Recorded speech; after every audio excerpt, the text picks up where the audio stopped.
I wanted to ask two final questions. One of them is, this didn't come up yet in the interview, but you've been quite vocal in your criticisms of the Black Lives Matter movement, stating that all lives matter. But throughout this interview, you have not equally defended Palestinian lives, the civilian Palestinian lives, in the way that you have Israeli civilian lives. So when it comes to Israel-Palestine, do all lives not matter then?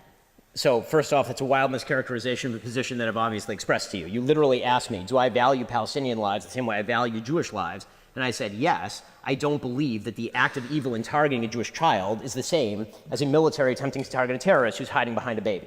So don't mistake the position, please. When it comes to the all lives matter position, of course I believe that all lives matter. My fundamental disagreement with Black Lives Matter is I don't agree with their premise. Their premise is that black people in the United States are being uniquely targeted by law enforcement for murder, and I don't think that the statistics prove that. I don't think the evidence is there for that. So I don't agree with the fundamental premise of the Black Lives Matter movement. Not that I don't believe that black lives don't matter. Of course Black lives matter. They matter exactly the same amount as every other human life. But again, there's I think, a willful attempt to misinterpret my position on some of these issues. Okay, thank you. And one question that we ask all of our guests who come here, if you could leave our members with one thing to think about, what would it be?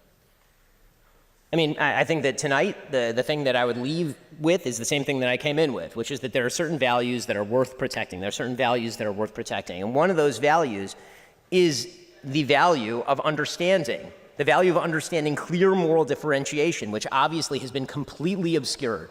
I think tonight you've seen some evidence of people obscuring some clear moral differentiation between the targeted burning of babies in their homes in front of their mothers by shoving them in an oven, and people attempting to kill terrorists who are themselves putting civilians in harm's way in violation of the rules of war and the Geneva Conventions. And if you're one of the people who's making this sort of moral equivalence, I ask for you to check your own heart. And if you're one of the people who's watching people make this moral equivalence and being convinced by the supposed complexity of the issue, I ask for you to check your brain.